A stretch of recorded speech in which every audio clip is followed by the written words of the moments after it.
یہ کہتے ہیں ہمارے یہاں ایک مسجد کی جگہ کم ہے تو 2 جمعے ہوتے ہیں، یعنی جمعے کے دن 2 جمعے ہوتے ہیں، ایک امام صاحب پہلے خطبہ دیتے ہیں، نماز پڑھاتے ہیں، پھر مقتدی چلے جاتے ہیں، پھر خطبہ ہوتا ہے، پھر نماز پڑھائی جاتی ہے۔ وہی کہتے ہیں کہ اب 2 اس میں کویسچن تھے،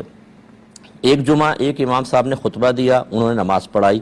کیا یہی اگلی جماعت کے اندر خطبہ اور نماز پڑھا سکتے ہیں؟ دیکھیں فقہ حنفی کی روشنی میں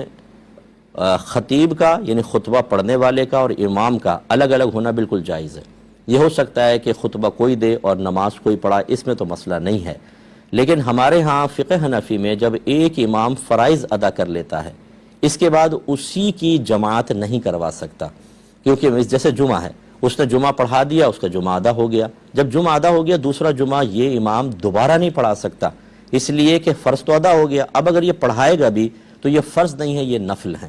اور نفل والے کے پیچھے فرض والے کی نماز نہیں ہوتی فقہ حنفی میں، لہذا اگر یہی امام بن جاتے ہیں دوبارہ تو تمام مقتدیوں کا دوسروں کا جمعہ ہوتا ہی نہیں ہے، وہ سب کے سب برباد، ان کا جمعہ برباد اور امام صاحب گنہگار ہوئے شدید، اور کمیٹی بھی بروز قیامت سب کے جمعوں کے قضا کرنے کا وبال اپنے سر پر لے گی۔ اور اگر یہ صورتحال ہے کہ ایک خطیب صاحب خطبہ پڑھتے ہیں پھر وہ نماز پڑھا دیتے ہیں، پھر جب اگلی نماز آتی ہے وہی خطیب صاحب خطبہ پڑھتے ہیں لیکن نماز کوئی اور پڑھا دیتا ہے، پھر کوئی حرج نہیں، امام علیحدہ ہو گئے، اور خطبہ کا تو میں نے آپ کو پہلے ہی بتا دیا کہ اگر خطبہ ایک الگ شخص نے پڑھا اور نماز دوسرے شخص نے پڑھائی بالکل ہو سکتی ہے۔ امید ہے کہ آپ بات سمجھ گئے ہوں گے۔